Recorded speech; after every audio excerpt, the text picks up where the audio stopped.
जय हिंद साथियों, आप सभी का स्वागत है विद्यालयपुर के इस यूट्यूब प्लेटफॉर्म पर, जिसमें हम आज फिर आपके लिए लेकर आ गए हैं महिला पर्यवेक्षक भर्ती 2025 के लिए आपके लिए जो संभावित प्रश्न आईएमपी क्वेश्चंस की क्लास। और इसमें हमने अभी तक जो 16 मार्च तक आपके जितने भी एग्ज़ाम चले हैं सभी के हमने एनालाइज किया। देन फिर उसके बाद हमने कुछ संभावित जो इम्पोर्टेंट क्वेश्चंस हैं वो बनाए हैं, चाहे फिर वो आपका कोई भी गर्भ अवस्था से संबंध है, प्रसव से संबंधित है, पोषण से है, कुपोषण से, तो आपको इसमें पूरे जो है मिक्स्ड क्वेश्चंस मिलने वाले हैं। जितने भी संभावित क्वेश्चंस हो सकते थे हमने टॉप 50 क्वेश्चंस इस क्लास में लेकर आपके लिए आए हैं।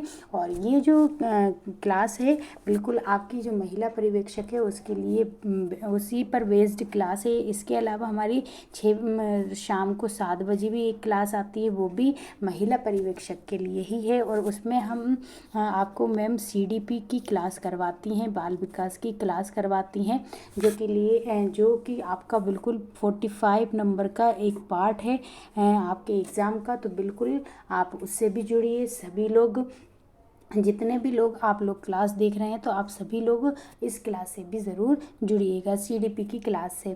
और आज की जो क्लास रहेगी उसमें हम आपको 50 क्वेश्चंस करवाएंगे। 50 क्वेश्चंस में हम आपको पूरे जो है मिक्स्ड क्वेश्चन ही करवाएंगे। 50 प्लस मतलब 50 प्लस क्वेश्चंस में पूरे मिक्स्ड क्वेश्चन करवाएंगे, हर एक टॉपिक से रहेगा। और हमने जो 16 मार्च का पेपर जो हुआ था उसको एनालाइज करने के बाद उसमें जो हमें क्वेश्चन पता चले हैं उसके बाद फिर हमने ये वाला पेपर आपके लिए बनाया है।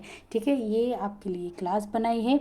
तो बिल्कुल अभी आप सभी लोग क्लास से जुड़ जाइए और क्लास को एक बार सभी लोग शेयर ज़रूर कर दीजिएगा। क्लास हम स्टार्ट करें उससे पहले आप सभी लोग एक बार क्लास को शेयर ज़रूर कीजिएगा। और आपने चैनल को सब्सक्राइब नहीं कर रखा है तो चैनल को सब्सक्राइब ज़रूर कर लीजिएगा। क्लास पसंद आए तो क्लास को लाइक भी कर दीजिएगा। और इसकी जो पीडीएफ है, पीडीएफ के लिए हमारे टेलीग्राम चैनल को आप ज्वाइन कर सकते हैं। वहाँ से इसकी पीडीएफ, रोज़ की क्लास की पीडीएफ आपको डेली मिल जाती है।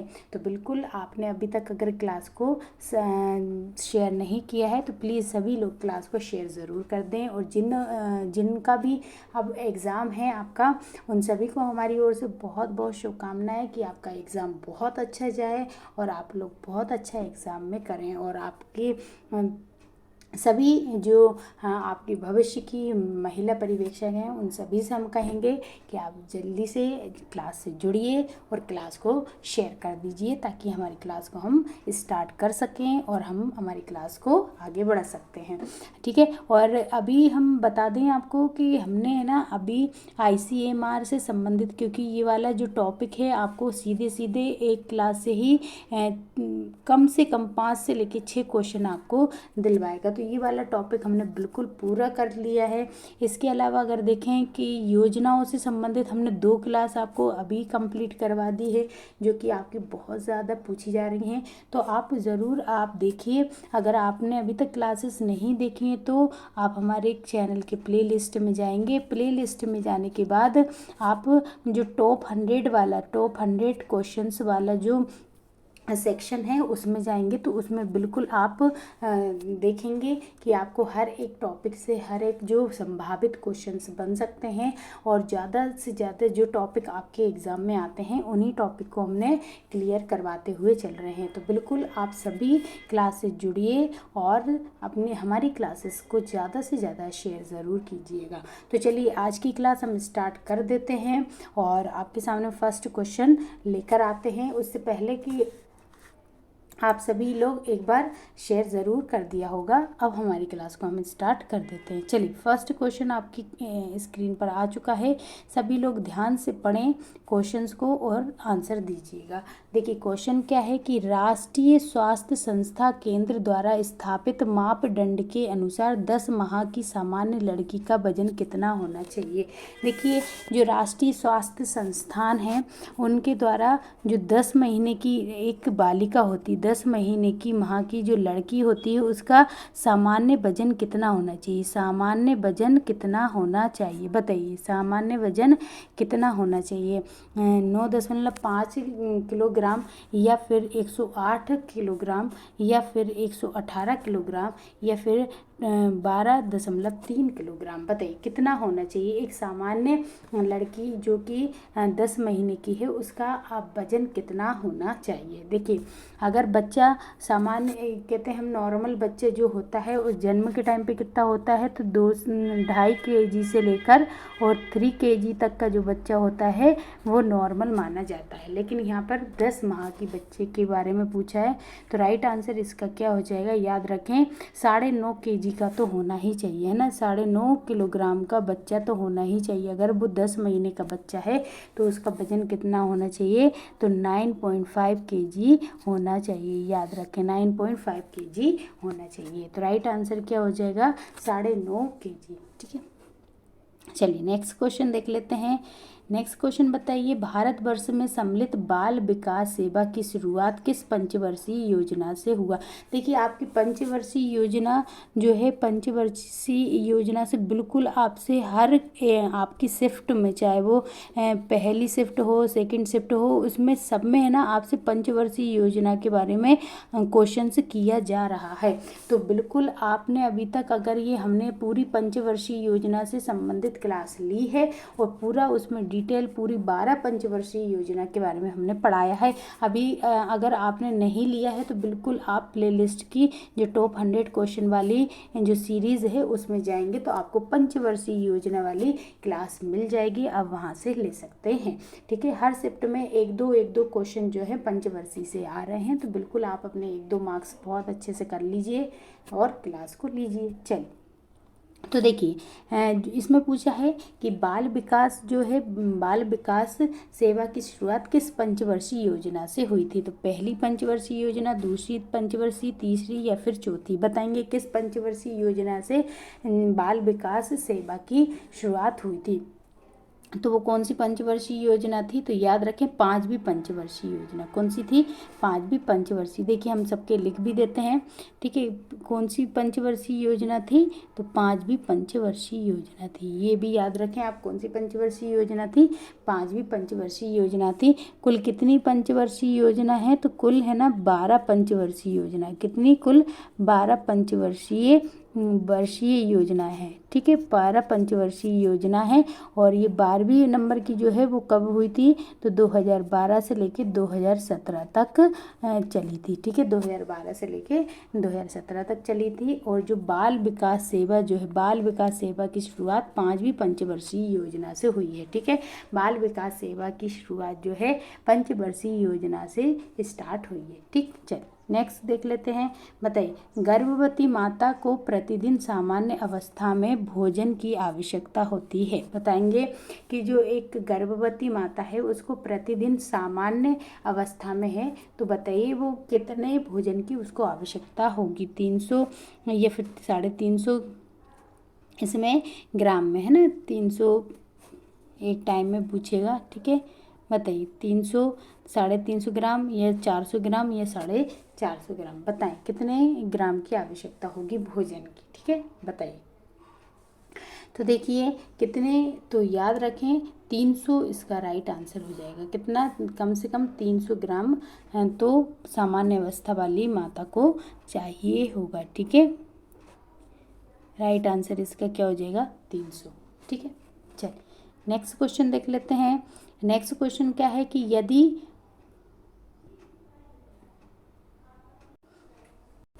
यदि अशिक्षण केंद्र में संचालन में समय लगना आवश्यक हो तो किसकी आवश्यकता होगी? बताएं, जिला पंचायत की आवश्यकता होगी, सक्षम अधिकारी की, जिला पंचायत की, या फिर इनमें से कोई नहीं? बताइए किसकी आवश्यकता होगी?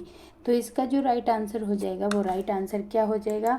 सभी लोग आंसर कमेंट बॉक्स में लगाते हुए साथ साथ चलेंगे और क्लास पसंद आ रही हो तो, क्वेश्चन पसंद आ रहे हो तो क्लास को लाइक भी कर देंगे और चैनल को सब्सक्राइब ज़रूर कर लेंगे। चलिए बताइएगा। तो देखिए किसकी आवश्यकता होती है, तो जो आंसर है वो क्या है, सक्षम अधिकारी की आवश्यकता होती है। किसकी आवश्यकता होती है, तो सक्षम अधिकारी की आवश्यकता होती है। ठीक है, किसकी आवश्यकता होती है, सक्षम अधिकारी की आवश्यकता होती है। चलिए नेक्स्ट क्वेश्चन देखते हैं कि निम्नलिखित में से कौन सी सेवा जो है आईसीडीएस के एजेंसियों को प्रदान नहीं की आईसीडीएस जो है उसके द्वारा नहीं दी जाती। बताएं आईसीडीएस जो है, आईसीडीएस के द्वारा कौन सी सेवा नहीं दी जाती है। तो आईसीडीएस के द्वारा 6 सेवाएं दी जाती, कितनी दी जाती है, 6 सेवाएं दी जाती हैं। और आईसीडीएस की स्थापना कब हुई थी, तो आईसीडीएस की स्थापना कब हुई थी, तो याद रखें 2 अक्टूबर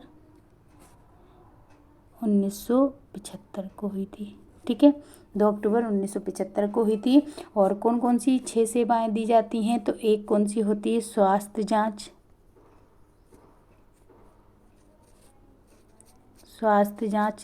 ठीक है, दूसरी कौन सी दी जाती है, रेफरल। तीसरी कौन सी दी जाती है, टीकाकरण। फिर अगर चौथी देखें तो चौथी कौन सी दी जाती है, तो चौथी दी जाती है पूरक पोषण।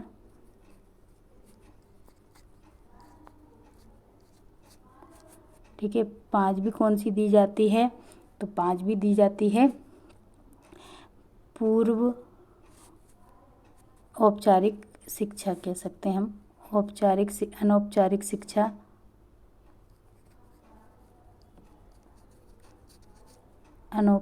शिक्षा। और छठी कौन सी, स्वास्थ्य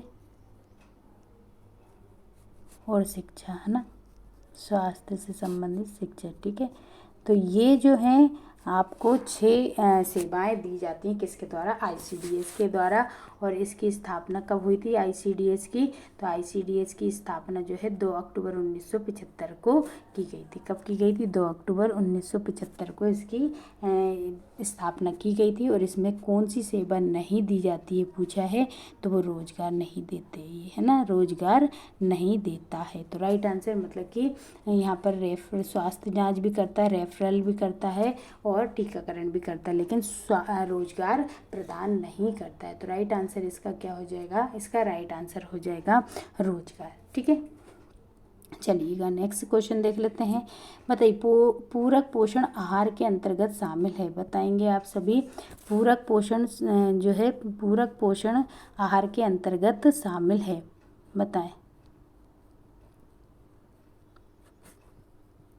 पूरक पोषण आहार के अंतर्गत शामिल है गर्भवती महिलाएं या शिशुवती महिलाएं या 6 माह से लेकर 6 साल तक के बच्चे या उपरोक्त सभी। बताएं क्या शामिल है इसमें, तो देखिए पूरक पोषण आहार में ये सभी शामिल हैं। ये सभी मतलब डी इसका राइट आंसर हो जाएगा। ये सभी क्या हैं, शामिल हैं, है ना, चाहे वो गर्भवती माता हो या फिर धात्री माता हो या फिर 6 माह से लेकर 6 साल तक का जो बच्चा है, वो सभी किसके अंतर्गत आ जाते हैं, पूरक पोषण आहार के अंतर्गत आते हैं। ठीक है, पूरा सप्लीमेंट्री आहार जो रहता है इसके अंतर्गत आते हैं। ठीक है, चलिए नेक्स्ट देख लेते हैं। नेक्स्ट क्वेश्चन क्या है, नेक्स्ट क्वेश्चन है कि भारत सरकार ने पंजीकृत बाल विकास को पोषण एवं पोषण 2.0 के रूप में कब पुनर्गठित किया था। देखिए भारत सरकार ने पंजीकृत जो बाल विकास है उसको पोषण और पोषण 2.0 में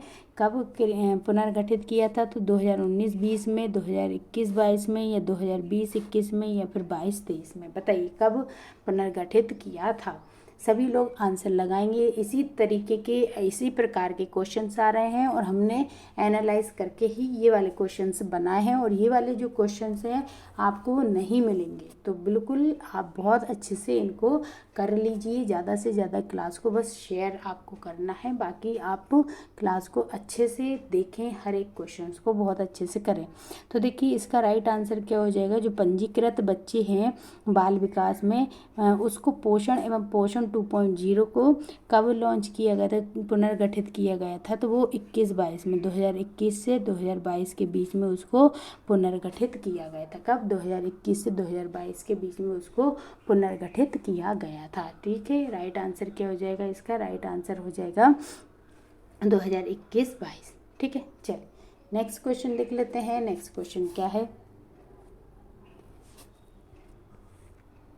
बताइए। नेक्स्ट क्वेश्चन है ICDS में बच्चों के वजन में वृद्धि पर निगरानी के लिए वृद्धि निगरानी चार्ट किन किन नई वृद्धि पर आधारित है? बताइए। देखिए, जो कि ICDS के द्वारा बच्चों ICDS जो है उसके द्वारा जो बच्चों के वजन में वृद्धि पर के बच्चा कितनी मतलब उसके वजन में कितनी वृद्धि हो रही कितनी नहीं हो रही है, ये सब के बारे में जानकारी लेने के लिए एक निगरानी चार्ट बनाया जाता है। तो उस निगरानी चार्ट में नई वृद्धि पर आधारित है कौन, है ना? तो किस पर आधारित? विश्व स्वास्थ्य संगठन मानक 2006 पर आधारित है, विश्व स्वास्थ्य संगठन मानक 2007 पर, या विश्व स्वास्थ्य संगठन मानक 2008 पर, या फिर इनमें से कोई नहीं। बताइए, जो नई वृद्धि निगरानी चार्ट है वो किस पर आधारित है? बताएंगे। सभी लोग आंसर लगाते हुए चलेंगे कि वो किस पर आधारित है। तो देखिए, इसका राइट आंसर क्या हो जाएगा? ये किस पर आधारित है? तो याद रखें, ये राइट आंसर हो जाएगा कि ये वृद्धि विश्व स्वास्थ्य संस्था मानक 2006 का है, इस पर आधारित है। ये किस पर आधारित है? तो विश्व स्वास्थ्य संस्था मानक 2006, विश्व स्वास्थ्य संस्था मानक 2006 पर आधारित है, जो कि हमारा नया क्या है? तो ये हमारा नया जो वृद्धि मतलब निगरानी चार्ट है वो किस पर आधारित है? तो विश्व स्वास्थ्य संस्था मानक 2006 पर आधारित है। ठीक है, राइट आंसर क्या हो जाएगा इसका? ए इसका राइट आंसर हो जाएगा। ठीक है, चलिए नेक्स्ट क्वेश्चन देख लेते हैं। नेक्स्ट क्वेश्चन है ऑर्गन बेबी सेंटर का लीडर कौन होता है? बताइए, ऑर्गन बेबी सेंटर का लीडर कौन होता है? पर्यवेक्षक होता है, यूक्रेनी सहायिका होती है, या नावकार होता है, या फिर ये तो कुछ बताएं। ऑर्गन बेबी सेंटर का लीडर कौन होता है? ऑर्गन बेबी सेंटर का लीडर कौन होता है? तो याद रखें, ये तो ऑप्शन ही इसके गलत हैं, जापानी सहायिका होता है, लेकिन ठीक है, तो ये वाला क्वेश्चन हटा देते हैं। बताइए, मिनी बालवाड़ी जो रहती बैलगाड़ी जिसको बोलते हैं, उसके कार्यकर्ता का वेतन कितना होता है? बताइए, मिनी बालवाड़ी जिसको बोलते हैं हम, उसके कार्यकर्ता का वेतन कितना होता है? 5,000 होता है, 6,500 होता है, 7,000 होता है, या फिर 7,500 होता है? बताएंगे। सभी लोग आंसर लगाते हुए चलेंगे। बताइए, चल। तो देखिए, राइट आंसर क्या हो जाएगा? याद रखें, मिनी बालवाड़ी जो कार्यकर्ता होते हैं इनका जो वेतन होता है वो कितना होता है? 7,500 होता है। कितना होता है? 7,500 इनका वेतन होता है। कितना होता है इनका? तो 7,500 वेतन इनका होता है। मिनी बालवाड़ी के कार्यकर्ता होते हैं, इनका वेतन कितना होता है? तो इनका वेतन 7,500 होता है। ठीक है, चलिएगा नेक्स्ट देख लेते हैं। बताइए कि निम्न में से कौन सा विटामिन जल में घुलनशील है? बताएं, जल में घुलनशील कौन सा विटामिन है? तो देखिए, दो विटामिन से जो होते हैं वो दो प्रकार के होते हैं, एक वसा में घुलनशील होते हैं और एक किस्म है जल में घुलनशील है। ठीक है, तो जल में घुलनशील कौन से है? पूरा बी कॉम्प्लेक्स, ठीक है, और एक सी, है ना, ये जल में घुलनशील हैं, जबकि ए डी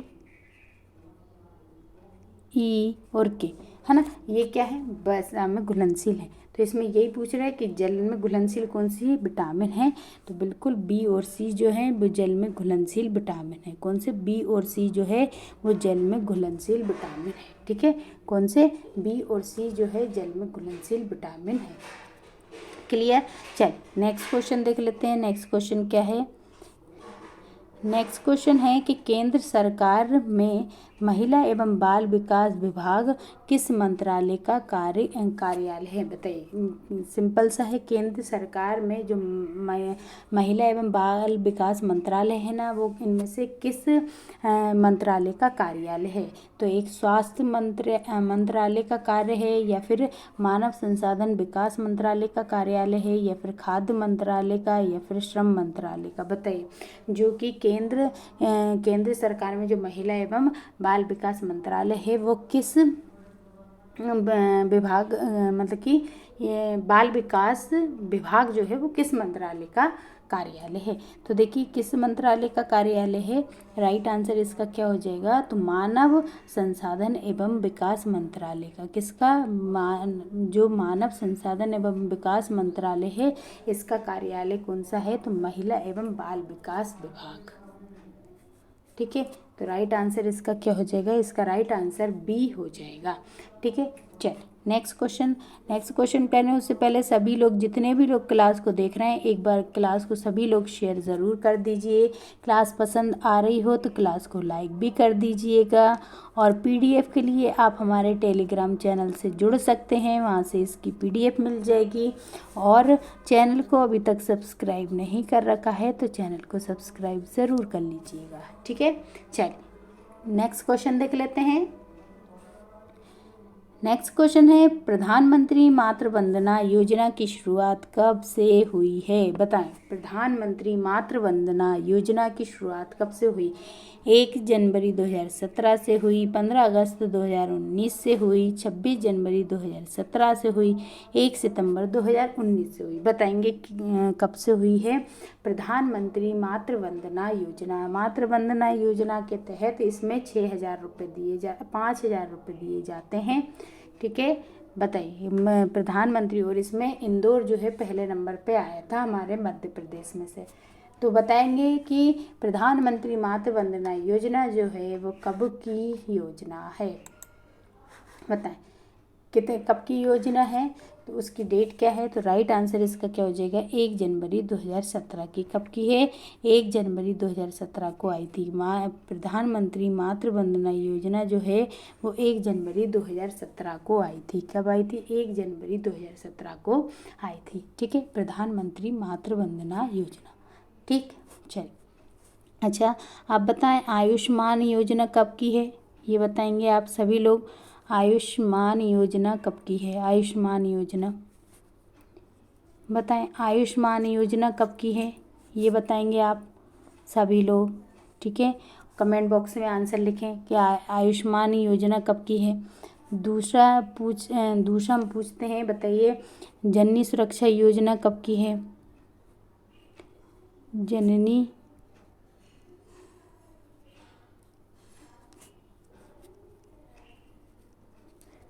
बताइए जननी सुरक्षा योजना कब की है?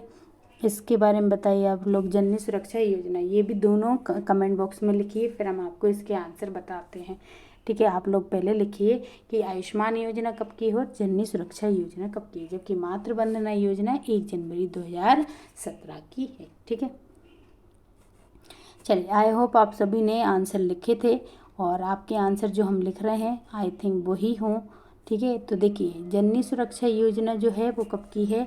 तो जननी सुरक्षा योजना जो है, जननी सुरक्षा योजना कब की है?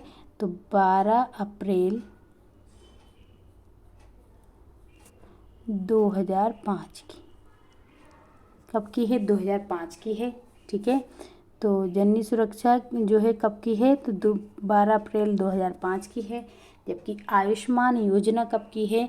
तो आयुष्मान योजना जो है 2018 की है। कब की है आयुष्मान योजना? 2018 की है। ठीक है, आई होप आपने यही आंसर दिया होगा। ठीक, चल नेक्स्ट क्वेश्चन देख लेते हैं। नेक्स्ट क्वेश्चन क्या है? बताइए प्रेजेंटेशन के बाद कितने दिनों में माँ का दूध सफ़ेद हो जाता है? देखिए प्रेजेंटेशन मतलब क्या होता है? प्रसव। ए टर्म जो रहता है उसे प्रेजेंटेशन कहते हैं। जब बच्चा निकलता है तो उसको हम क्या कहते हैं? प्रेजेंटेशन कहते हैं। अब बताइए जो प्रेजेंटेशन मतलब बच्चे के निकलने के कितने दिनों बाद माँ का दूध सफ़ेद हो जाता है। तो देखिए कम से कम 3 दिन तक का जो बच्चे का मतलब कि माँ का जो दूध रहता है वो पीला गाढ़े कलर का होता है। कितना? तो 3 दिनों तक कैसा होता है? पीला गाढ़ा दूध होता है। ठीक है। और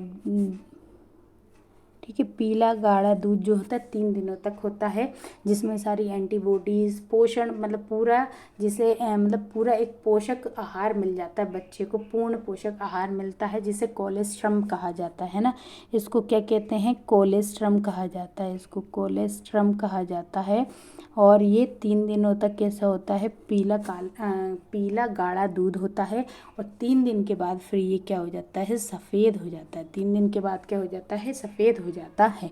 ठीक है, तो राइट आंसर इसका क्या हो जाएगा? 3 दिन इसका राइट आंसर हो जाएगा। ठीक है, चलिए नेक्स्ट क्वेश्चन देख लेते हैं। नेक्स्ट क्वेश्चन क्या है? नेक्स्ट क्वेश्चन है माँ के पहले पीली गाढ़ी दूध को क्या कहते हैं? लिख लीजिए। अब हमने तो इसका आंसर तो आपको पहले ही दे दिया, लेकिन फिर भी बताएं। कोलेस्ट्रम बोलते हैं या फिर कोलेस्ट्रॉल बोला जाता है, येलो चॉकलेट कहा जाता है या फिर लैक्टोज कहा जाता है? बताइए क्या कहा जाता है? सभी लोग बताएंगे कि जो पीला काढ़ा दूध होता है माँ का, है ना, ये कब तक का होता है? तो अभी हमने देखा 3 दिनों तक रहता है। ये 3 दिनों के प्रेजेंटेशन के 3 दिन बाद तक रहता है ना, 3 दिन तक रहता है। ठीक है, 3 दिन तक रहता है। इसमें है ना सारी एंटीबॉडीज़ होती हैं, विटामिन्स होते हैं, विटामिन, है ना। और इसको हम क्या कहते हैं? कोलेस्ट्रम कहा जाता है। इसको हम क्या कहते हैं? कोलेस्ट्रम कहा जाता है। इसको कोलेस्ट्रम कहा जाता है। ठीक है, इसको क्या कहा जाता है? कोलेस्ट्रम कहा जाता है। ठीक, चलिए नेक्स्ट क्वेश्चन देख लेते हैं। बताइए कि भारत में 6 वर्ष आयु तक के बच्चों की संख्या 2011 की मतलब कि वजन कितनी है? बताएं। जो 2000 जनसंख्या 2011 है, मतलब जो 6 साल तक के बच्चे हैं उनका वजन कितना था 2011 के अनुसार? ये तो सॉरी वजन नहीं है, 2011 के अनुसार कितनी संख्या थी? बताए।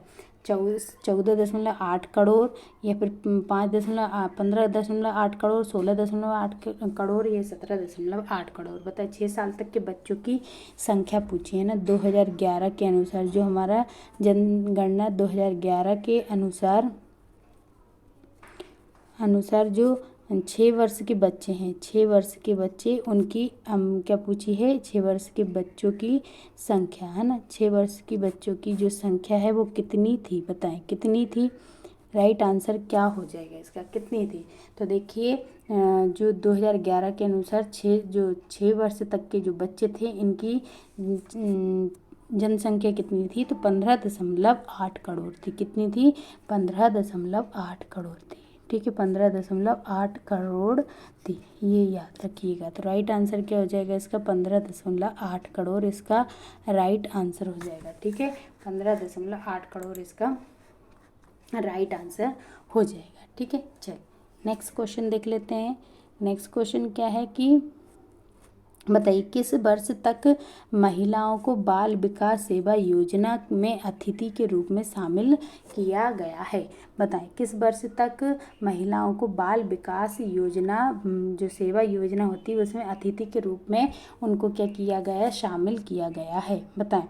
तो कितनी उम्र तक की महिलाओं को? तो 15 से लेके 45 वर्ष तक की जो उम्र की महिलाएं होती हैं, 15 से लेके 45 वर्ष तक की जो महिला होती हैं उनको क्या किया गया है? बाल विकास सेवा योजना में अतिथि के रूप में शामिल किया गया है। कितनी?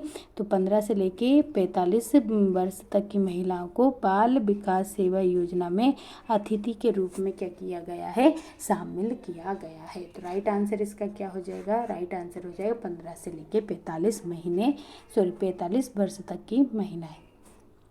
नेक्स्ट देखते हैं गर्भवती महिला को कितने महीनों में पहली बार जांच कराना जरूरी है? बताएं। चौथे महीने में, बताएं 4th माह में या 5वें में, 7वें में या फिर इनमें से कोई नहीं? बताइए कौन सा? तो गर्भवती महिला को कितने महीनों में पहली बार जांच कराना चाहिए? बताएंगे, सभी लोग आंसर बताएंगे। इसका राइट आंसर क्या हो जाएगा? तो याद रखें 5वें महीने में पहली बार, मतलब 5वें महीने तक तो करवा ही लेना चाहिए, है ना। कितने? 5वें महीने तक तो पहली बार जांच करवा लेना ही चाहिए, ठीक है। पहले भी करवा सकते हैं, ऐसा कुछ नहीं है, ठीक है। क्वेश्चन के अकॉर्डिंग इसमें आपको दिया गया था चौथा 5 बार, तो 5 बार दिया जाएगा, ठीक है। क्या नेक्स्ट देख लेते हैं। नेक्स्ट क्वेश्चन क्या है? पता है निम्न में से कौन सा जानवर और स्वास्थ्य विभाग जानवर नहीं है ये। निम्नलिखित में से कौन सा, ये प्रिंट है, ये जनता है, ठीक है। ये क्या है? जनता। तो बताइए कि कौन जनता और स्वास्थ्य विभाग का मध्य भाग है। इनमें से कौन जो है वो जनता और स्वास्थ्य विभाग के मध्य का भाग है? बताएं। NANM, या फिर मितानिन, या फिर आशा दीदी, या फिर इनमें से कोई नहीं। बताएंगे कि कौन इनमें से जनता और जो स्वास्थ्य विभाग है उनके मध्य के बीच की कड़ी है। तो इसका राइट आंसर क्या हो जाएगा? कौन है? तो इसका राइट आंसर जो है वो कौन हो जाएगा? NM, है ना। ANM जो होती हैं ये क्या होती हैं? स्वास्थ्य विभाग और किसके बीच की मध्य की कड़ी होती हैं? तो ये स्वास्थ्य विभाग और जनता के मध्य की कड़ी होती है, ठीक है। स्वास्थ्य विभाग और जनता के मध्य की बीच की कड़ी होती हैं। कौन होती हैं? तो वो कौन है? ANM। कौन है? ANM, ठीक है। चल नेक्स्ट देख लेते हैं। नेक्स्ट क्या है? बताइए किशोरी योजना में बाल विकास सेवा योजना किस वर्ष शामिल की गई? जो किशोरी योजना थी उसमें जो किशोरी योजना में बाल विकास सेवा योजना कब मिक्स की गई, कब प्लस कर दी गई, है ना। इन दोनों को कब प्लस किया गया? बाल विकास ये सेवा योजना को कब इनमें मिक्स्ड किया गया? बताएंगे कब किया गया? 1991, 1995, 97 या फिर 2000। राइट आंसर इसका क्या हो जाएगा? बताएंगे। आप सभी लोग आंसर लगाते हुए साथ साथ चलेंगे। तो देखिए जो किशोरी योजना और बाल विकास सेवा योजना इन दोनों कब में एक दूसरे में मिक्स किया? तो याद रखें 1991 में। कब किया गया? 1991 में, ठीक है। कब किया गया? 1991 में इन दोनों को मिला दिया गया, ठीक है। 1991 में इन दोनों को मिला दिया गया, ठीक। चल नेक्स्ट क्वेश्चन देख लेते हैं। नेक्स्ट क्वेश्चन क्या है? नेक्स्ट क्वेश्चन है, बताएंगे एक यूक्रेनी वैज्ञानिक की संस्था क्या है? कितनी संस्था? बताइए यूक्रेनी वैज्ञानिक संस्थाएं कितनी हैं? संस्थाएं कितनी हैं? संस्था कितनी है? 15 हैं, 20 हैं, 25 हैं या फिर 30 हैं? बताएं कितनी है? कितनी है यूक्रेनी वैज्ञानिक संस्था कितनी है? बताएं 15, 20 या फिर 25 या फिर 30। राइट आंसर इसका क्या हो जाएगा? तो इसका जो राइट आंसर हो जाएगा वो हो जाएगा 25। कितना हो जाएगा इसका राइट आंसर? 25 हो जाएगा, ठीक है। इसका राइट आंसर क्या हो जाएगा? 25 इसका राइट आंसर हो जाएगा, ठीक है। चल नेक्स्ट क्वेश्चन देख लेते हैं। नेक्स्ट क्वेश्चन क्या है? बताएं मुख्यमंत्री कन्या विवाह योजना का लाभ एक परिवार की अधिकतम कन्या योजना को दिया जा सकता है। बताइए देखिए जो मुख्यमंत्री कन्या विवाह योजना है ये कब आई थी? तो ये याद रखें ये 2006 की है। ये कब की है? 2006 की योजना है। और इसमें कितनी, एक परिवार की कितनी जो बच्चियां हैं, कन्या हैं, उनका विवाह कर सकते हैं, है ना। एक परिवार की 1, 3, 5 या फिर 2। बता एक परिवार की कितनी बालिकाओं का विवाह कर सकते हैं?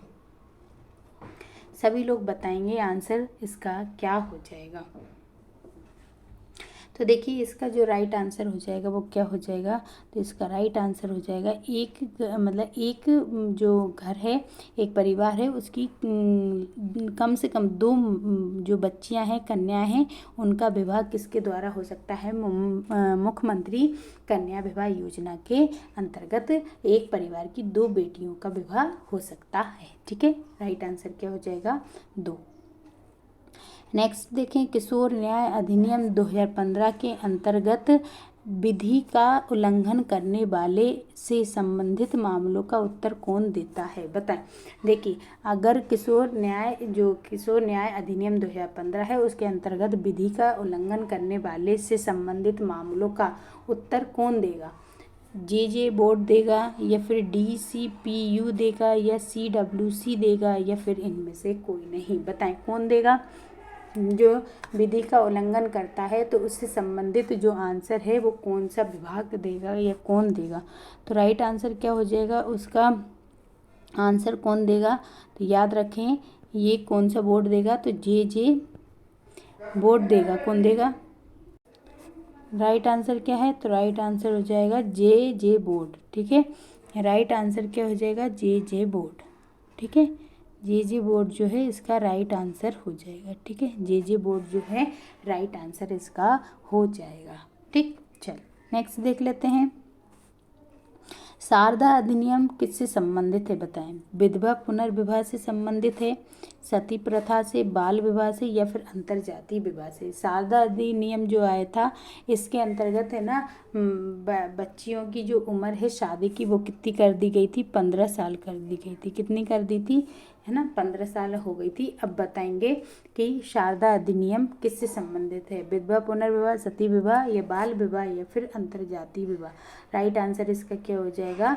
बाल विवाह। ठीक है, इसके द्वारा क्या की गई थी, जो शादी होती थी उसकी लड़कियों की शादी की आयु को क्या कराया गया था?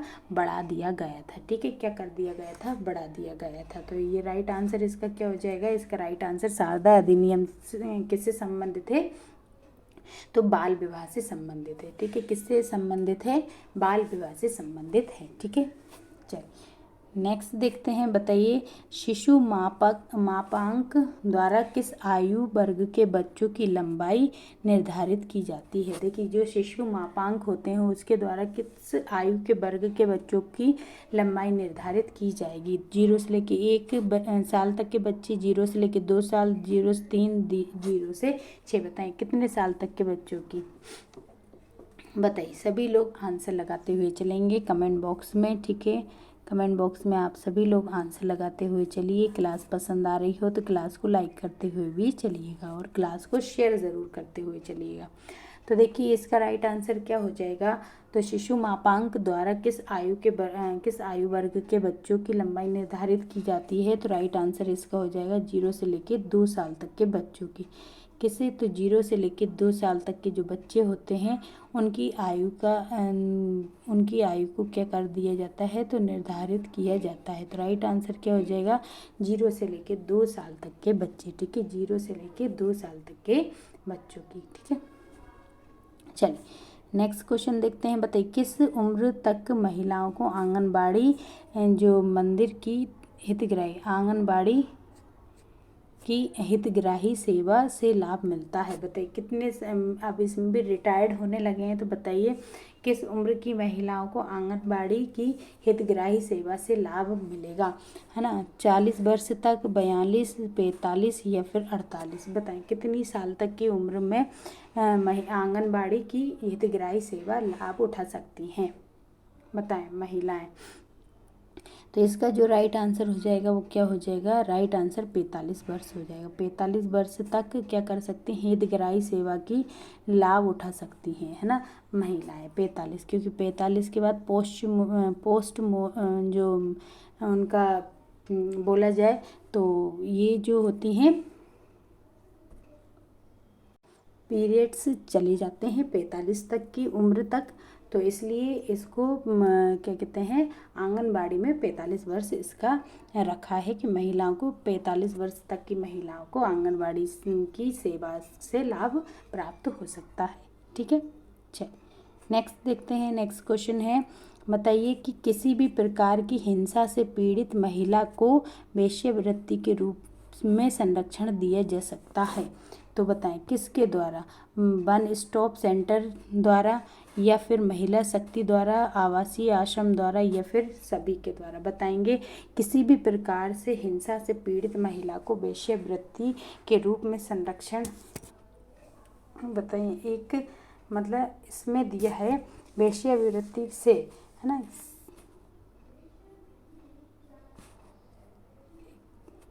बताएं कि सिंपल से क्वेश्चन इसको हटा भी दें तो सिंपल सा पूछा जा रहा है कि कोई भी हिंसा से पीड़ित जो महिला रहती है उसको संरक्षण दिया जाता है किस में? वन स्टॉप सेंटर द्वारा, महिला शक्ति द्वारा, आश्रमी आवासीय आश्रम द्वारा उनकी सहायता कर सकते हैं या सभी के द्वारा। तो राइट आंसर इसका क्या हो जाएगा? तो याद रखें इसका राइट आंसर हो जाएगा वन स्टॉप सेंटर द्वारा, है ना। किसके द्वारा? वन स्टॉप सेंटर के द्वारा। ठीक, चल नेक्स्ट क्वेश्चन देख लेते हैं। नेक्स्ट क्वेश्चन क्या है बताइए। सामान्य रूप से 9 महीने की गर्भावस्था में गर्भवती महिला का वजन कितने किलो होना चाहिए? देखिए 9 महीने का बोल दिया मतलब पूरी प्रेगनेंसी बता दी उन्होंने कि क्योंकि 9 महीने की प्रेगनेंसी होती है तो वो पूछ रहा है कि पूरी जो प्रेगनेंसी होती है उसमें महिलाओं का जो वजन होता है कितने किलो तक क्या हो जाता है? बढ़ जाता है। बताएंगे कितने किलो तक बढ़ जाता है? 4 से लेके 5 केजी तक, 8 से लेके 10, 6 से लेके 7 या फिर 12 से लेके 15 तक। बताएं कितने केजी तक उनका वजन बढ़ सकता है? सभी लोग आंसर लगाते हुए चलेंगे। तो देखिए जो सामान्य रूप से 9 महीने तक एक गर्भ अवस्था में गर्भवती का महिला का वजन 8 से लेकर 10 केजी तक बढ़ जाता है। कितना बढ़ जाता है? 8 से लेकर 10 केजी तक बढ़ जाता है। तो जिन्होंने भी 8 से लेकर 10 केजी लगाया है तो बिल्कुल सही आंसर है कि कितना बढ़ जाता है? 8 से लेकर 10 केजी तक बढ़ जाता है। ठीक है, कितना? 8 से लेकर 10 केजी तक बढ़ जाता है। चल नेक्स्ट क्वेश्चन देख लेते हैं। नेक्स्ट क्वेश्चन क्या है? नेक्स्ट क्वेश्चन है कि किशोरी देखिए किशोरी के वजन और हीमोग्लोबिन का स्तर जानने के लिए जो आंगनबाड़ी केंद्र होते हैं, आंगनबाड़ी जो केंद्र होते हैं, है ना, आंगनबाड़ी केंद्र,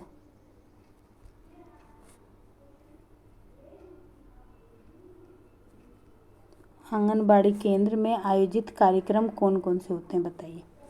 अगर किसी भी किशोरी का वजन या हीमोग्लोबिन का स्तर जानना है तो आंगनबाड़ी जो केंद्र होते हैं उनमें कौन सा कार्यक्रम आयोजित किया जाता है? तो आकर्षक थाली या वजन त्योहार या फिर अन्नप्राशन या फिर बेटी बचाओ बेटी पढ़ाओ। तो देखिए बेटी बचाओ बेटी पढ़ाओ तो क्या है? एक योजना है, ठीक है। और ये योजना कब की है? तो बेटी बचाओ बेटी पढ़ाओ योजना जो है 2015-16 की ये योजना है। अन्नप्राशन मीन्स होता है 6 माह के बाद जो बच्चे को खाना पहली बार खिलाया, पूरक पोषक खिलाया जाता है तो उसको अन्नप्राशन बोला जाता है। लेकिन वजन और हीमोग्लोबिन के स्तर को जानने के लिए तो वजन त्योहार नामक की क्या किया जाता है? आंगनबाड़ी केंद्रों में एक कार्यक्रम किया जाता है जिसके तहत क्या किया जाता है? उनके वजन और हीमोग्लोबिन को मापा जाता है। किशोरियों के वजन और हीमोग्लोबिन को मापा जाता है। ठीक है, नेक्स्ट देख लेते हैं। किस माह को जननी सुरक्षा माह के रूप में मनाया जाता है? बताइए किस माह को जननी सुरक्षा माह के रूप में मनाया जाता है? बताएंगे सभी लोग। अगर मैंने जननी सुरक्षा योजना बताई थी, अब उसमें अगर आपने डेट देखी होगी तो बिल्कुल बता सकते हैं। मार्च, अप्रैल, जुलाई या फिर अगस्त। अगर जिन्होंने अभी हाल हमने थोड़ी देर पहले मैंने क्वेश्चन पूछा था जननी सुरक्षा योजना कब आई थी, तो उसकी अगर आपने डेट ध्यान से देख ली होगी तो बिल्कुल आप बता देंगे कि जननी सुरक्षा माह किस माह मतलब कि किस महीने को बताया जाता है। बताइए जननी सुरक्षा माह किस माह में आता है? याद रखेंगे अप्रैल। कब? अप्रैल, क्योंकि 12 अप्रैल 2005 को जननी सुरक्षा योजना आई थी, है ना। जननी सुरक्षा योजना कब आई थी? तो जननी सुरक्षा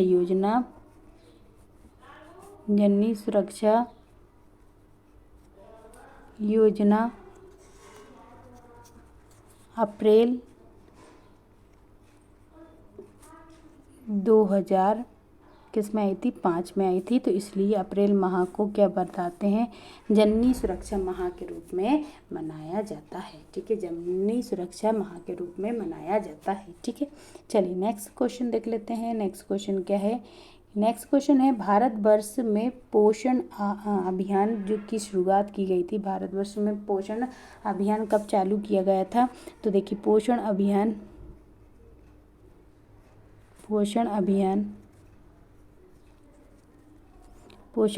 कब चालू किया गया था? तो 8 मार्च 2018 को। कब चालू किया गया था? 8 मार्च 2018 को पोषण अभियान की शुरुआत की गई थी। और ये कहाँ से की गई थी?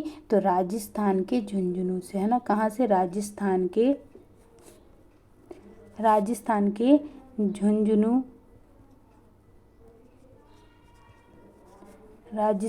झुंझुनू, जिले से की गई थी। तो राइट आंसर कौन सा है? तो इसका राजस्थान हो जाएगा। ठीक है, तो वो पूछ रहा था, क्वेश्चन में क्या पूछा गया कि पोषण अभियान जो है प्रधानमंत्री ने 8 मार्च 2018 को इसको स्टार्ट किया था और ये झुंझुनू जिले से किया था। तो ये झुंझुनू जिले जो है वो किस राज्य में आता है? तो राजस्थान में आता है। तो राजस्थान के झुंझुनू जिले से इसको स्टार्ट किया गया था। ठीक है, राइट आंसर क्या हो जाएगा? तो इसका राइट आंसर राजस्थान हो जाएगा। चलिए नेक्स्ट देख लेते हैं। बताइए, गर्भावस्था के दौरान किस पोषक तत्व की आवश्यकता होती है? बताइए, पोषक तत्व की आवश्यकता होती है, बताएंगे सभी लोग बताएंगे कि जो किसकी आवश्यकता होती है। तो देखिए, लोह तत्व की, आयरन की आवश्यकता होती है। किसके लिए? तो एनीमिया से बचाव के लिए, एनीमिया से बचाव के लिए, है ना। एनीमिया से बचाव के लिए किसकी आवश्यकता होती है? तो लोह तत्व की आवश्यकता होती है। तो ये और याद रखें, आयोडीन जो रहता है, आयोडीन की कमी हो जाती है ना। अगर गर्भावस्था में अगर आयोडीन चाहिए रहता है गर्भावस्था में। क्यों चाहिए रहता है? क्योंकि गर्भावस्था में आयोडीन अगर इसकी कमी हो जाएगी तो कमी से कौन सा हो जाता है? तो याद रखना, जो क्रेटिनिज्म करके एक रोग हो जाता है ना, जो कि मस्तिष्क से संबंधित। तो क्रेटिनिज्म, ठीक है, क्रेटिनिज्म करके हो जाता है, जो कि बच्चों के कैसे होता है? मस्तिष्क से संबंधित होता है। तो इसको भी आप याद रखिएगा। चलिए नेक्स्ट क्वेश्चन देखते हैं कि बच्चों में मसालों को गंभीर रूप से अपक्षय होता है। एक सेकेंड, आज बहुत ज़्यादा प्रिंट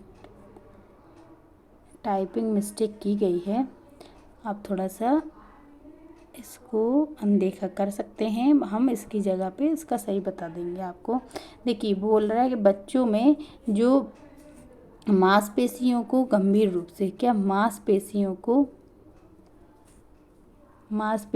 को गंभीर रूप से अपक्षय होता है। मांसपेशियों का गंभीर रूप से अपक्षय होता है ना। किस रोग में होता है? तो अस्थि भंगुरता वाले में, सूखा रोग में, रक्त अल्पता में, या फिर बेरी में। बताएंगे, बच्चों में जो मांसपेशियों का गंभीर रूप से अपक्षय होता है तो कौन से रोग में देखा जाता है? बताएं, अस्थि भंगुरता, या फिर सूखा रोग, या फिर रक्त अल्पता, या फिर बेरी। राइट आंसर इसका क्या हो जाएगा? तो राइट आंसर इसका हो जाएगा सूखा रोग। ठीक है, कौन से में देखा जाता है? तो सूखा रोग। ठीक है, कौन सा? इसका राइट आंसर क्या हो जाएगा? सूखा रोग इसका राइट आंसर हो जाएगा।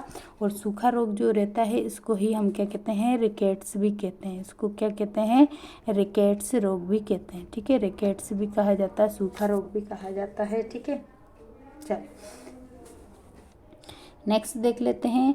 बताइए, ऊर्जा उत्पन्न करने के 3 पोषक तत्व कौन कौन से? देखिए, ऊर्जा किन से उत्पन्न होती है? बताएंगे, विटामिन, प्रोटीन और खनिज से मिलती है ऊर्जा, या फिर विटामिन, कार्बोहाइड्रेट और वसा से मिलती है, या फिर वसा, कार्बोहाइड्रेट, प्रोटीन से मिलती है, या फिर खनिज, विटामिन और कार्बोहाइड्रेट से मिलती है। बताएंगे कि ऊर्जा किससे मिलती है?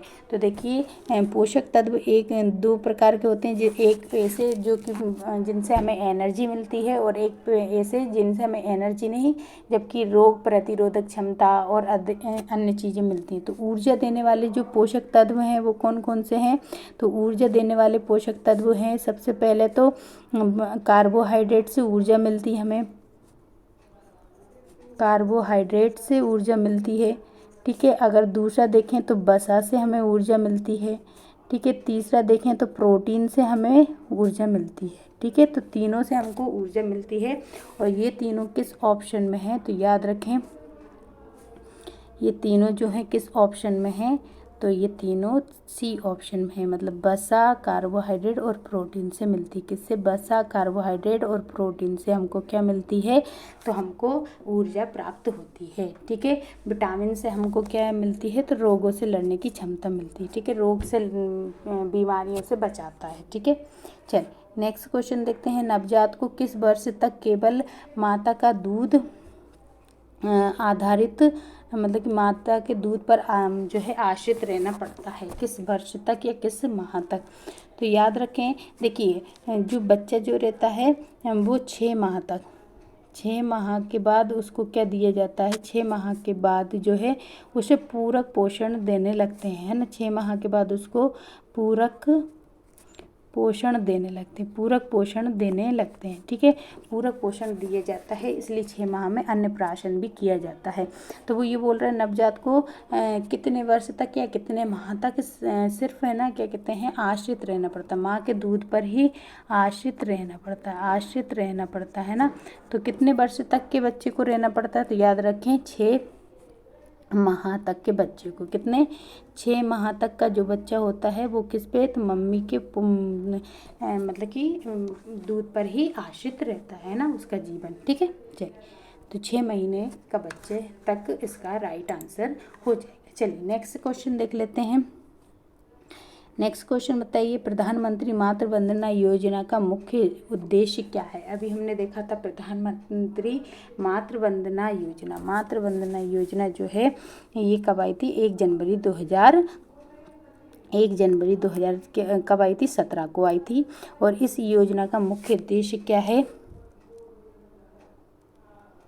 एक सेकेंड रुके।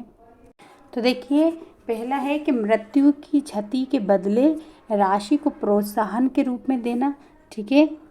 या फिर जो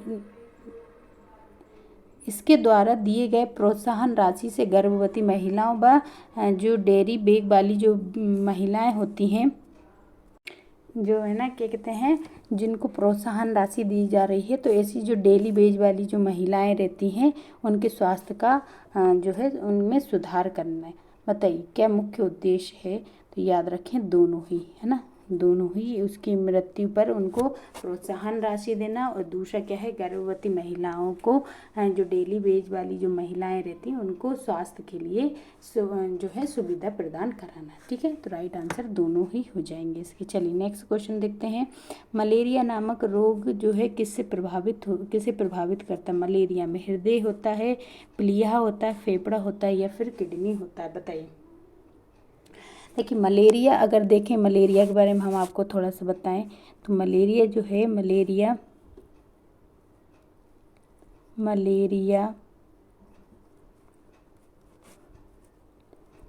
नियंत्रण कार्यक्रम। ठीक है, मलेरिया नियंत्रण जो कार्यक्रम है ये कब चलाया गया था? तो मलेरिया नियंत्रण कार्यक्रम जो है 1953 में चलाया गया था। ठीक है, फिर मलेरिया उन्मूलन कार्यक्रम कब चला? मलेरिया उन्मूलन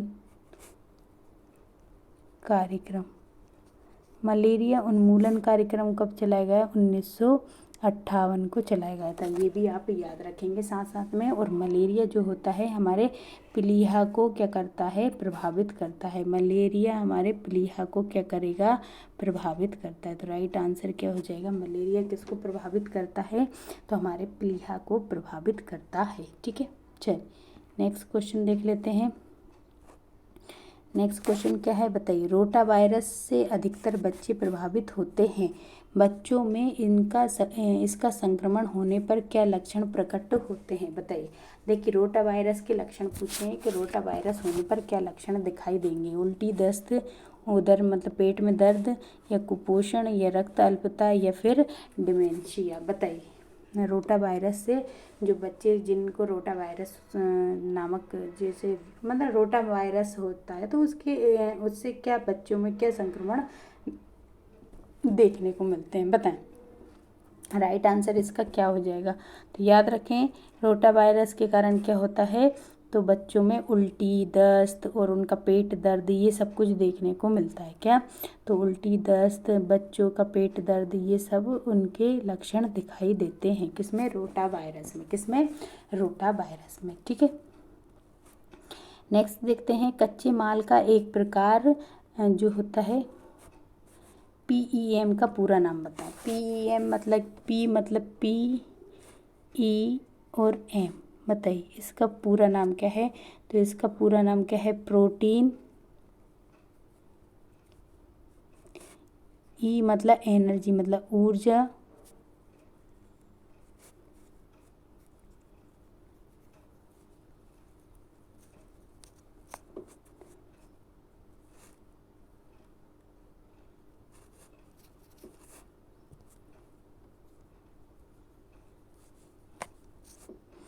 और इसका क्या हो जाएगा? मेल न्यूट्रिशन मीन्स क्या होता है? कुपोषण।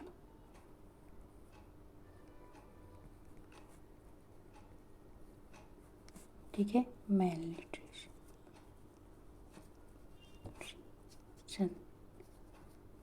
ठीक है, मेल।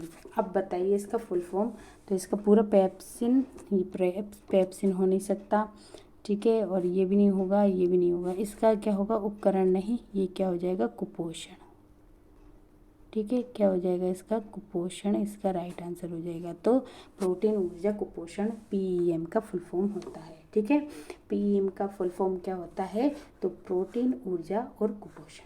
ठीक, चल नेक्स्ट देखते हैं, पहले वर्ष के अंत तक बताएं। पहले वर्ष के अंत तक अधिकांश शिशु, अपने नवजात शिशु का वजन कम होता जाता है। पहले वर्ष के अंत तक बच्चे, नवजात शिशु का वजन कम होता जाता है, या नवजात शिशु के वजन में 3 गुना वृद्धि हो जाती है, या फिर लगभग 10 पाउंड वजन में वृद्धि होती है, या फिर इनमें से कोई नहीं। बताए पहले 1 वर्ष के अंत में, पहले वर्ष मतलब जो 1 वर्ष का जब बच्चा हो जाता है तो उसके बाद क्या होता है कि नवजात शिशु का वजन क्या हो जाएगा?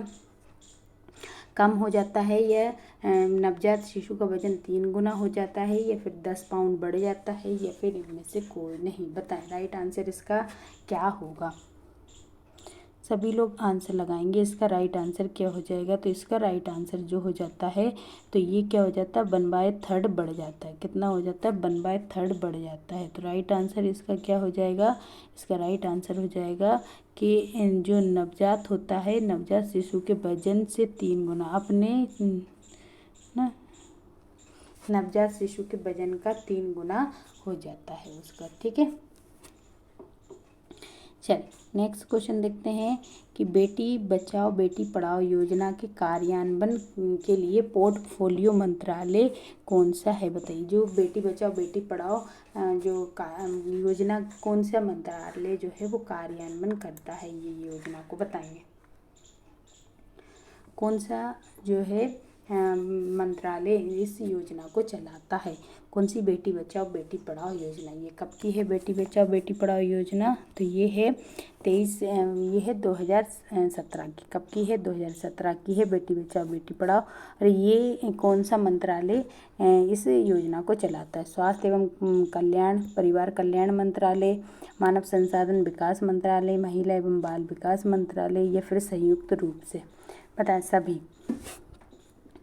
तो देखिए, बेटी बचाओ बेटी पढ़ाओ जो योजना है ये कौन सा मंत्रालय चलाता है? तो याद रखें, बेटी बचाओ बेटी पढ़ाओ जो योजना है ये महिला एवं बाल विकास मंत्रालय इसको कार्यान्वित करता है। कौन करता है? महिला एवं बाल विकास मंत्रालय जो है इसको कार्यान्वित करता है। तो राइट आंसर उसका क्या हो जाएगा? इसका राइट आंसर हो जाएगा, ठीक है, तो इसका राइट आंसर क्या हो जाएगा? इसका राइट आंसर हो जाएगा, तो बेटी बचाओ बेटी पढ़ाओ योजना कौन सा मंत्रालय चलाता है? तो वो कौन सा चलाएगा? महिला एवं परिवार कल्याण मंत्रालय। ठीक है, चल नेक्स्ट देखते हैं। नेक्स्ट क्वेश्चन है, राष्ट्रीय पोषण मिशन निम्नलिखित में से कौन सा उद्देश्य राष्ट्रीय पोषण मिशन का उद्देश्य क्या है, बताएं। राष्ट्रीय पोषण मिशन का उद्देश्य इनमें से क्या है? तो गर्भवती महिलाओं और स्तनधारी महिलाओं को उनका कुपोषण कम करना, या बाजरा, मोटा अनाज, बिना नमक के चावल को बढ़ावा देना, या कुक्कुट अंडे के क्वार्टज को बढ़ावा देना, या केवल 1 और 2 इसका राइट आंसर है, या केवल 1, 2, 3। अच्छा ये थोड़ा हाँ बताएं इसका राइट आंसर क्या हो जाएगा, बताएंगे आप सभी, या फिर 1, 2, 3 तीनों, या फिर 1 और 3 बताएं।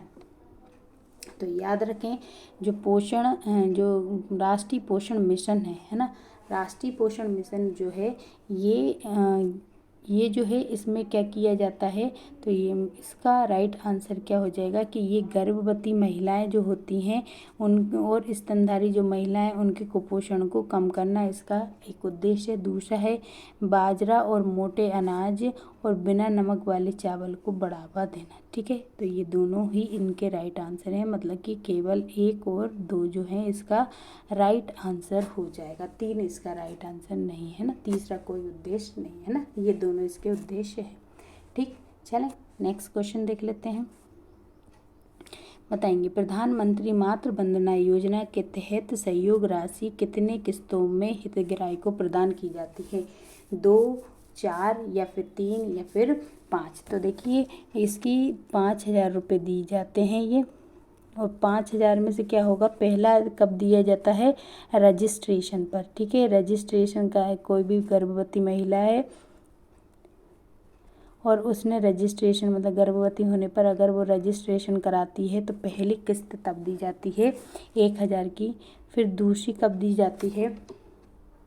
तो दूसरी जो होती है रजिस्ट्रेशन पर, फिर दूसरा है ना जब वो जांच कराने आती हैं, और तीसरा कब दी जाती है? जब वो डिलीवरी हो जाती है। ठीक है, तो इसी तरीके से कितनी दी जाती है? तो 3 किस्तें दी जाती है। कितनी दी जाती हैं? 3 किस्त, मतलब 3 बार में ये किस्त 3 बार में ये दी जाती हैं। ठीक है, तो कितनी किस्तों में दिया जाता है? इसमें 3 बार में दिया जाता है। और इसका रेशियो कितना होता है? तो 60:40 जो होता है ना, 60 कौन देता है? तो केंद्र देता है, और ये जो 40 है वो कौन देता है? राज्य देता है। ये भी आप याद रखेंगे। ठीक है, चलिए नेक्स्ट देखते हैं। बताइए शराब पीना छोड़ना क्या सही है, या बताएं। तो विधिक रूप से दंडित करना चाहिए, या फिर शून्य, या फिर इनमें से कोई नहीं। तो इसका राइट आंसर क्या हो जाएगा? शून्य इसका राइट आंसर हो जाएगा। क्या हो जाएगा इसका राइट आंसर? शून्य हो जाएगा। चलिए तो अगला क्वेश्चन देखते हैं। चलिए तो आज के क्वेश्चन हमारे यहीं पर समाप्त हुए हैं। जाते समय आप सभी लोग क्लास को शेयर करके ज़रूर जाइएगा। क्लास पसंद आई हो तो क्लास को लाइक भी करके जाइएगा, और चैनल को आपने सब्सक्राइब नहीं कर रखा है तो चैनल को सब्सक्राइब ज़रूर कर लीजिएगा। इसकी PDF के लिए आप हमारे टेलीग्राम चैनल को ज्वाइन कर सकते हैं, वहाँ से इसकी आपको PDF भी मिल जाएगी। और कमेंट बॉक्स में ज़रूर लिखकर बताइएगा कि क्वेश्चंस आपको कैसे लगे, और अगर कोई भी डाउट है या फिर आपको कोई भी टॉपिक पढ़ना है तो वो भी आप हमें कमेंट बॉक्स में आप लिखकर बता सकते हैं। तो देखिए आज के जो क्वेश्चन थे हमने उस जो आपका 23 मार्च को पेपर हुआ था उसका एनालाइज करके फिर हमने आपको ये क्वेश्चंस कराए हैं। इसके अलावा हमने योजनाओं से संबंधित एक क्लास ली है, पूरी क्लास ली है, जिसमें हमने पूरी की योजनाएं आपको कंप्लीट कराई हैं। फिर एक क्लास में हमने आपको पूरा मैथ का जो जितने IMP टॉपिक्स थे वो भी पूरे कंप्लीट कराए हैं। और अगर हम अदर देखें तो इसके अलावा हमने ICMR की जो अपडेटेड 2020 और 2024 की जो अपडेट वाली जो भी आपका अपडेट रिपोर्ट है, ये दोनों ही हमने आपको कंप्लीट कराए हैं। ये सभी आप देख सकते हैं हमारी प्लेलिस्ट में जाएंगे। प्लेलिस्ट में अगर जो चैनल की प्लेलिस्ट में जाएंगे और वहाँ पर आपको 2 सेक्शन मिलेंगे। महिला पर्यवेक्षक का एक 5000 वाला जो कि डेली क्लासेस आपकी चलती हैं, जिसमें हम CDP वगैरह ये मैम वगैरह पढ़ाती हैं। इसके अलावा जो आपको एक टॉप 100 क्वेश्चन वाला सेक्शन दिखेगा, उसमें ये सभी आपको ये वाली क्लास, ये योजना, मैथ वगैरह और भी जो गर्भावस्था चिकित्सा, टीकाकरण, इनसे संबंधित जितनी भी क्लास ली हैं तो ये आपको टॉप 100 वाले सेक्शन में देखने को मिलेंगी। तो बिल्कुल आपने अभी तक ये क्लासेस नहीं ली हैं तो ज़रूर लीजिएगा, और जाते समय क्लास को लाइक करके ज़रूर जाइएगा, क्लास को शेयर भी कर दीजिएगा, ज़्यादा से ज़्यादा दोस्तों तक क्लास को पहुँचाइएगा। तो आज के लिए सिर्फ इतना ही रखेंगे, फिर मिलेंगे अगली क्लास में अगले टॉपिक के साथ। तब तक के लिए सभी को जय हिंद साथियों।